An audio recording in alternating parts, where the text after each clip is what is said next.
심청전. 오늘은 드디어 8번째 왕비가 된 심청. 자, 심청전 읽기 싫으신 분들 제가 읽어드려요. 다 모이셔요. 간다. 왕비가 된 심청. 왕비가 된 심청. 이때 임금은 왕비가 돌아간 후 새로 왕비를 맞아들이지 않고 궁궐들에 온갖 꽃과 나무를 구하여 채우고 그 꽃들을 벗삼아 지내고 있었다.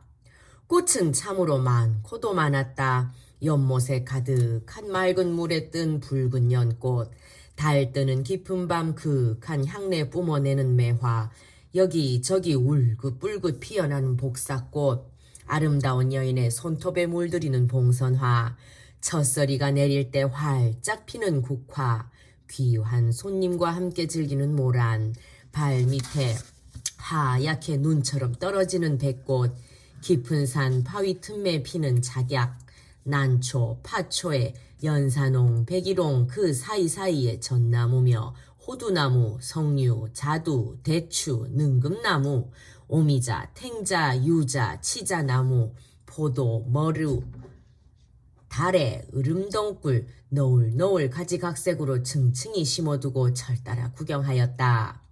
바람이 건듯 불면 향내가 뜰 가득 피어오르고 이꽃 저꽃이 울긋불긋 떨어지고 벌나비 새짐승이 춤추며 노래하였다. 임금은 흥에 겨워 날마다 뜰을 돌며 구경하였다. 도사공은 이러한 대궐 소식을 듣고 인당수에서 얻은 꽃을 임금에게 바쳤다. 임금은 그 꽃을 반갑게 받아놓고 넋을 잃고 바라보았다. 꽃빛은 찬란하여 해와 달이 빛을 내는 것 같고 그 향기 또한 이루 말할 수가 없었다. 주위에는 언제나 붉은 안개가 둘려있고 상서로운 기운이 어려서 도무지 이 세상의 꽃이라 할 수 없었다. 마치 선녀가 금방 하늘에서 내려와 노을노을 춤을 추는 것 같았다. 임금은 그 꽃을 화단에 옮겨놓고 이쪽 편에서 한 번, 저쪽 편에서 또 한 번 밤낮 없이 바라보았다. 그 꽃 앞에서는 모란꽃, 연꽃도 다 아랫자리로 물러나고 매화, 국화, 봉선화도 모두 다 그 꽃을 모시는 시녀와 같았다. 임금은 다른 꽃은 다 젖혀두고 이 꽃만을 사랑하였다. 하루는 임금이 깊은 밤에 잠을 이루지 못하고 달을 따라 화단을 거닐고 있었다. 달빛은 뜰에 가득하고 산들바람이 부는데 문득 그 꽃송이가 흔들리며 봉오리가 가만히 벌어지더니 무슨 소리가 나는 듯하였다. 임금이 몸을 숨겨 가만히 살펴보니 예쁜 선녀가 꽃봉오리 밖으로 얼굴을 반쯤 내밀다가 사람이 있는 것을 알고 도로 꽃 속으로 들어가는 것이었다. 임금이 이 광경을 보고 의아한 생각이 들어 다시 한번 보려고 아무리 기다려보아도 기척이 없었다. 가까이 가서 꽃봉오리를 가만히 열어보니 한 미인과 두 시녀가 다소곳이 앉아 있었다. 임금은 황홀하여 한참 넋을 잃고 바라보고만 있다가 물었다. 너희가 귀신이냐 사람이냐? 어찌 꽃 속에 숨어서 감히 임금을 희롱하느냐? 미인이 부끄러운 기색을 띠며 공손히 읍하고 두 시녀는 즉시 달려나와 땅에 엎드렸다. 소녀들은 서해 용궁의 시녀들입니다. 심소저를 모시고 인간 세상으로 나왔다가 감히 전하의 모습을 배웠습니다. 임금은 마음속으로 옥황상제께서 좋은 인연을 보내신 것이로구나. 하늘이 내린 뜻을 받아들이지 않으면 이런 좋은 기회가 다시는 오지 않으리라 하고 생각하였다.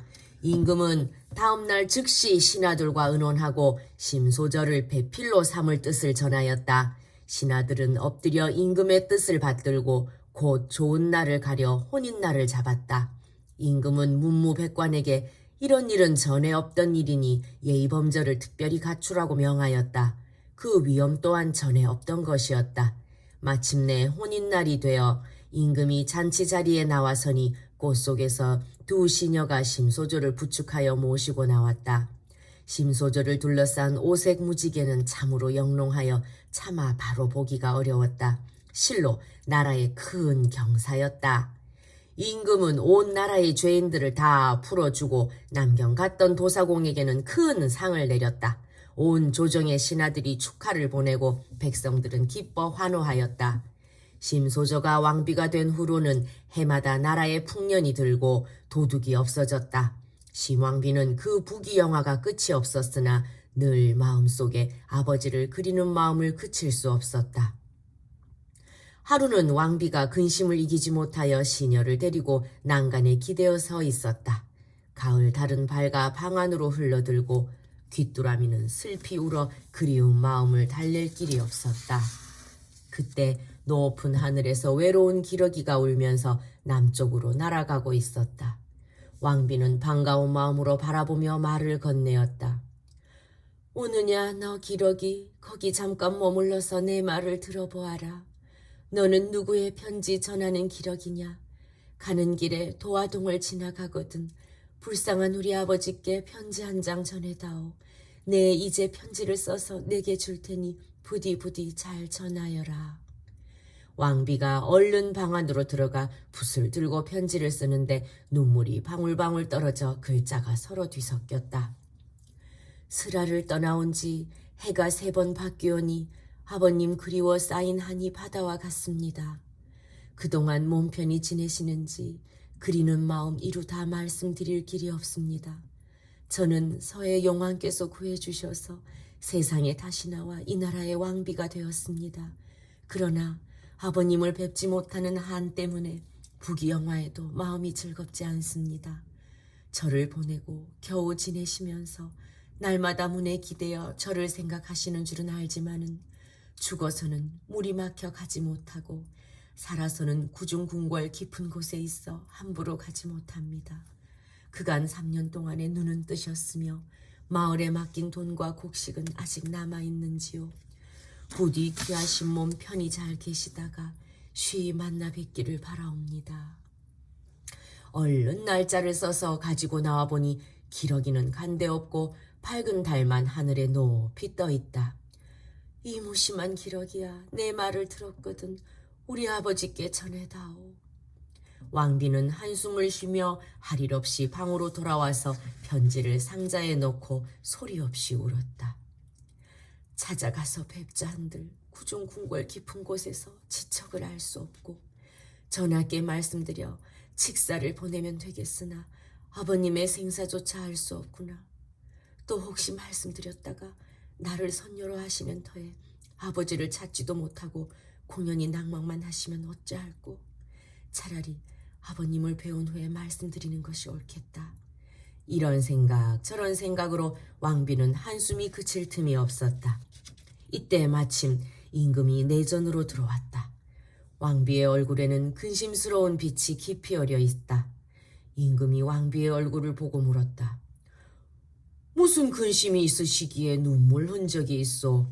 왕비가 되셨으니 이 나라에서 가장 귀한 존재요. 이보다 더 부자가 없는데 무슨 일로 그리 슬퍼하시오? 왕비가 눈물을 씻고 여쭈었다. 제가 바라는 바가 있사오나 그동안 감히 여쭙지 못하였습니다. 바라는 바가 무엇인지 감춤 없이 자세히 말씀해 보시구려. 왕비는 임금 앞에 무릎을 꿇고 제가 본래는 용궁 사람이 아니오라 황주 도화동에 사는 맹인 심학교의 딸이었습니다. 하고 그동안 있었던 일을 자세히 이야기하였다. 임금이 이 말을 다 듣고 지극한 효성을 거듭거듭 칭찬하며 왕비를 위로하였다. 왜 진작에 말씀을 안 하셨소? 어렵지 않은 일이니 너무 근심하지 마시오. 임금은 다음날 조회를 마친 뒤에 온 조정 신하들과 의논하여 명을 내렸다. 황주로 관리를 보내어 심학규를 부원군으로 대우하여 모셔오너라. 황주 목사가 명을 받들어 조사한 뒤에 서둘러 장계를 올렸다. 황주 도화동에 분명히 심학규라는 맹인이 살았으나 1년 전에 떠난 뒤로 사는 곳을 알 수 없습니다. 왕비가 이 소식을 전해 듣고 슬픔을 이기지 못하여 눈물을 흘리며 탄식하자 임금이 간곡히 위로하였다. 죽었다면 할 수 없지만 살아있다면 만날 날이 있겠지요. 온 나라에 영을 내리면 설마 찾지 못하겠소? 왕비는 이 말을 듣고 문득 한 생각이 떠올랐다. 저에게 좋은 생각이 있습니다.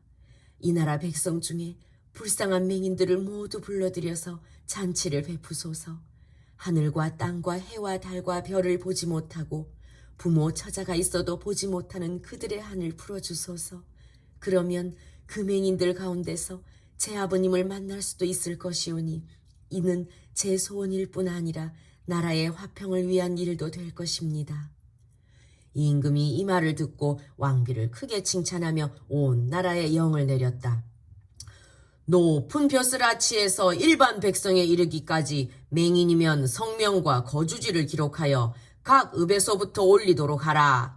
그들을 잔치에 참례하게 하되 만일 맹인 중에 한 사람이라도 참석하지 못한 자가 있으면 그 도의 감사와 수령은 마땅히 엄한 벌을 받을 것이다. 명을 받은 각 도와 읍에서는 놀라고 두려워서 서둘러 시행하였다. 자, 이제 만나러 가는가? 심학교가 만나러 가는가? 다음 편에서 만납시다.